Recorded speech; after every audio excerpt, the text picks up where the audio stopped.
John got home on Friday evening as usual around 6 o'clock-ish, and he gave me a quick hug, a hello, a big smile, and walked right past and got on with working. I should be used to it by now.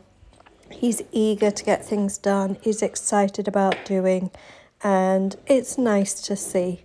And I'm glad in some ways that he's looking forward to it and enjoying it as much as he does. Did you hear that? Should I play it again? He spoke. Did you understand him? Probably not. It was good to see that he had spoke finally on the video. First time, and it's been what? Well, since November last year, so first speaking on video. So this week, as you can see, John is laying the pipes for behind the cupboards so that we can get ready for the sink coming in and the taps.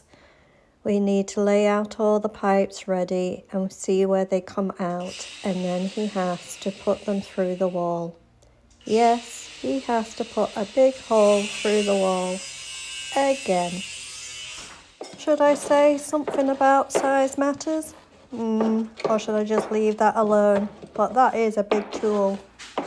John was grinding, he was cutting, he was nailing, he was screwing, and he was doing lots and lots of work. And unfortunately, there was not a lot I could do to help. I spent most of Saturday just getting on with my own stuff on my laptop and basically filming every step of the way as John was doing all the pipes behind the cupboards. And then he had to dig out the flooring and connect it all to the outside. Time he dug out the concrete and laid the pipes, fitted it all together and connected the water. Then the worst part, the boring part, the tedious part of levelling all the cabinets, making sure each one is level and then screwing them together and then screwing them up against the wall. That took longer than doing all the big heavy duty stuff with the big power tools. But the fun part for me was when we started putting on the doors and putting on the handles and putting it together. The kitchen is coming along nicely and I think it looks amazing. John is proud, he was busy and he loves it too. We are so happy with the way it's come out. We've got the kitchen island, got the first part of the top on but needs the second part, and well, we're already using it as you can see.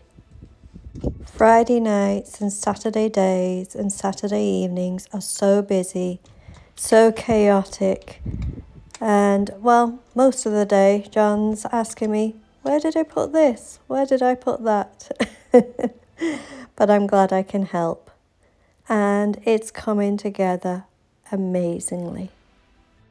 The water is flowing through the pipes and the tap is actually working. You wouldn't believe it, the tap is actually working. The unfortunate part is we've got an instant hot water small tank and that we cannot get working. Oh, there's always something. I'm going to have to do some research this week. If anyone knows how to work one of those instant hot water tanks, let us know.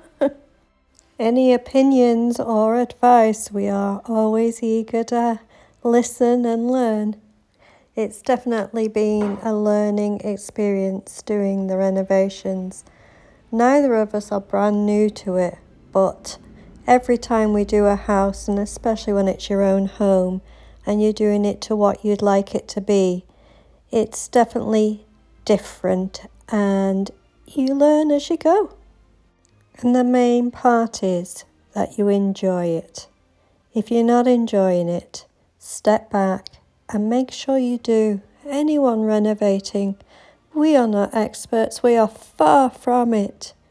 But one advice I would give anyone is Make sure you're enjoying it. The cupboard door's on and the handle's in place. It's starting to come along and look like a kitchen. The whole room is coming together amazingly. Transformation of this room is unbelievable, and we're still not finished. We did decide to put some shelves up between the fridge and the window. We're going to be putting shelves up there, and we are going to be putting wall units from the window round to the oven. And I have decided to do a stainless steel hood, even though most people advised me not to and said they are a dust magnet. But I just love the look of it. It's got that slight industrial look that I like, and I always like a hint of that in each room. So we need your help again, and it's decision times again. On that last little unit, after the cooker, after the stainless steel fan top hood, we don't know if to do a cupboard on the wall, white curved shelves like this on the wall, or a white spice rack on the wall like this one, or lastly a wooden spice rack on the wall. Which one's your favourite? Please put in the comments which you prefer. Spice rack, white or wood, cupboards, or open shelves in white. Next, it was time to hook up the cooker. The gas hob top needed some work to be done. Put the pipes in, and again another hole through the house outside to attach the gas to it, and it worked. Last thing for the day was to get out the rest of the countertops, find a place that we could put them and spray them so they dry for next week. And they are heavy, they take up a lot of room, and well, John did a great job spraying them, and well, it took both of us lifting them. My goodness, I think John kind of hurt his back a little this weekend. At the end of the day, we went out to see John's friend that had been tinkering all week with these old chainsaws and old strimmer and got them working. So I guess that'll be a job we'll be doing sometime next week, or when we finally get a dry day again. Then, well, we got some visitors that evening, as you can see. I'm not sure if these sheep are wild sheep or someone's sheep that escaped. I did post it on the local Facebook page because I'm not sure if someone was they had escaped. They were quite friendly actually. They came up to us, said hello, It was kind of neat in the evening. We wondered what the noise was. The gate was rattling outside. We thought someone had come and we looked out and, well, it was sheep, our visitors of the evening.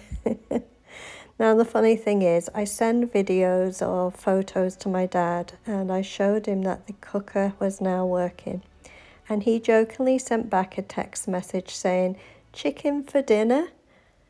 I'll be over soon." Now, he's 94 and living in England, so it was just cute. Anyway, I sent him a photo of the sheep and sent back, "Sorry, can't do chicken. What about lamb?" Anyway, it's nice that he still has that cute sense of humour at his age. And of course, I put it up on the local page that people post on to say about the small little area that we're in.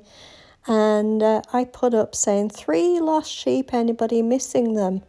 Now, of course, I kind of opened myself up for the funniness of this one, as someone then posted, "Bo Peep." Break of the sheep was over and it was back to in the kitchen and starting to put on some of the worktops, and it's coming along amazingly. I think it looks great.